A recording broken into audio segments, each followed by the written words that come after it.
মায়ের জোড়াজুড়িতে বিয়ে করতে হলো এক বিধবা মহিলাকে। মহিলা না, মেয়েই বটে। বয়স বেশি না, আমার চেয়ে 1-2 বছরের ছোট হবে, তবে বাচ্চা মেয়ে আছে একটা। আমার একদমই ইচ্ছা ছিল না বিয়েতে যেতে। এরকম পূর্ব বিবাহিত মেয়েকে বিয়ে করে আমার জীবন নষ্ট করার মানেই নেই, কিন্তু মায়ের বান্ধবীর মেয়ে হওয়ায় জোর করে বিয়ের পিড়িতে বসতে হলো। আজ আমার বাসর রাত। মনে এক প্রকার ঘৃণা নিয়েই ঘরে ঢুকলাম। সুন্দর করে ফুল দিয়ে সাজানো বিছানায় একটা লাল শাড়ি পরিহিত মেয়ে মাথা নিচু করে বসে আছে। মেয়ে মাশাআল্লাহ খুব সুন্দরী, কিন্তু আমার প্রবলেম তার মেয়ে নিয়ে। আমি ভিতরে গিয়ে মাথার পাগড়িটা ছুঁড়ে মারলাম বিছানায়। চমকে উঠলো মেয়েটা। দেখুন, আমি আপনাকে আমার স্ত্রী হিসেবে মানতে পারবো না। মায়ের ইচ্ছাতে বিয়েটা করেছি, ব্যাস এই পর্যন্তই। আর আপনার মেয়েকেও আমার কাছ থেকে দূরে রাখবেন। স্ত্রীর অধিকার আমার উপর ফলাবেন না প্লিজ। দরম করে দরজা সজোরে লাগিয়ে বেরিয়ে এলাম ঘর থেকে। মেয়েটা ফুপাতে ফুপাতে কাঁদতে লাগলো। আমি ছাদে গিয়ে দাঁড়ালাম। আকাশে এত সুন্দর মধুর রূপের থালার মতো চকচকে চাঁদ থাকা সত্ত্বেও আমার সেটা ভালো লাগছে না। আমার জীবনটাই যে বরবাদ হয়ে গেল। শেষে কিনা এক বিধবার সাথে বিয়ে করতে হলো। মায়ের ওপর খুব রাগ হচ্ছে। কিছুক্ষণ দাঁড়িয়ে ঠান্ডা বাতাসে মন ফুরফুরে করে আরেক রুমে গিয়ে ঘুমিয়ে পড়লাম।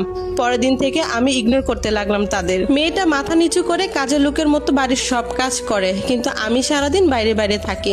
তার 1 বছরের মেয়েটা হামাগুড়ি দিতে দিতে আর মুখে অস্পষ্ট কিছু উচ্চারণ করতে করতে আর সবার সারা বাড়ি ঘুরে বেড়ায়। বাড়িতে শুধু আমরা 3 জনই থাকি। সারাদিন কাজ শেষে যখন বাড়ি ফিরি তখন দেখি বাচ্চা মেয়েটা হামাগুড়ি দিতে দিতে আমার সামনে আসে। আমার দিকে তার মায়াবী চোখগুলো দিয়ে তাকায়। বিরক্ত লাগে আমার তাকে দেখলে। আমি পাশ কাটিয়ে নিজের রুমে চলে যাই। ওর মা চুপচাপ আমায় খাবার দিয়ে যায়।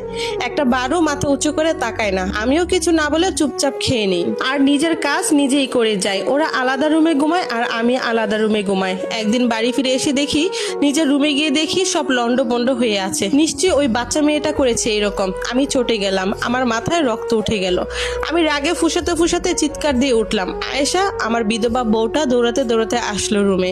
মাথা নিচু করে কাঁদো কাঁদো গলা জিজ্ঞেস করলো, জি জি কি হয়েছে? এই কি হাল হয়ে আছে আমার রুমের? কে করেছে এমন? নিশ্চয়ই আপনার মেয়েটা। কতবার বলবো ওকে আমার থেকে দূরে রাখবেন? একটা কথা একবার বললে কানে যায় না? আয়েশা কাঁদতে কাঁদতে আমার পায়ে পড়ে গেল।